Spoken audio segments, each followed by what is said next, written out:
Hey everyone, how's it going? Hope you're all having a great day. This is Eric, and you're live with Eric. And I wanted to talk about being proactive and communication internally and externally, something I've talked about before. I was having a conversation with a newer client, a restaurant, an ice cream operation, so pretty exciting for the summertime here in New England. And we were talking about ownership and accountability and policies and procedures as they relate to COVID, making customers feel safe, and also just making the business safe for everybody involved.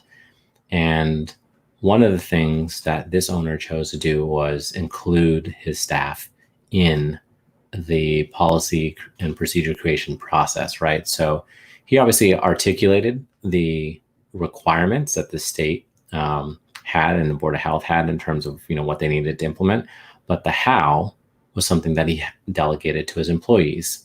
What happened was they thought about it. They thought about the day-to-day operations, what was feasible, what's not feasible, or what they'd have to change. And they came back to him with a set of rules and a set of policies and procedures that basically said, this is what we promised to do. Now, they had ownership in this process, and as a result, they felt like, well, they were part of it, and now they felt accountable. They had to uphold what they created. And he's actually had a really positive result here.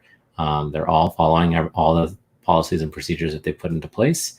And the next, sort of phase of working with his team was actually letting customers know. So this is something I keep hearing, is that you have customers come in, and of course, they write Yelp reviews or any other kind of reviews, and they're always going to criticize something. So get out in front of it.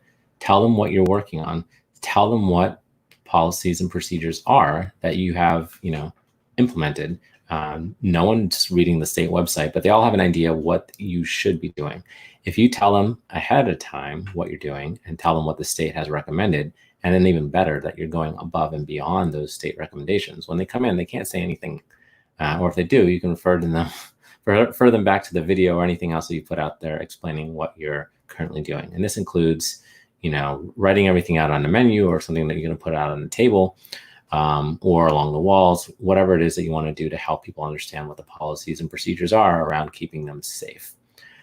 So just something I wanted to share there in terms of a success story with staff, and also as a business working with the public, making everybody feel safe and connected and have a shared level of understanding of what should be happening.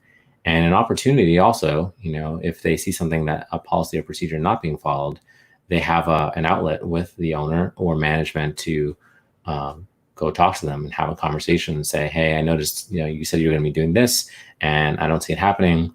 Can you tell me what's going on here? And an example of this is actually a mask policy. There have been people that would call out servers, for instance, for not wearing a mask when they're taking a sip of water. Not practical. You need to take the mask off, or people are allowed to have breaks and allowed to take care of themselves, especially in the summer heat.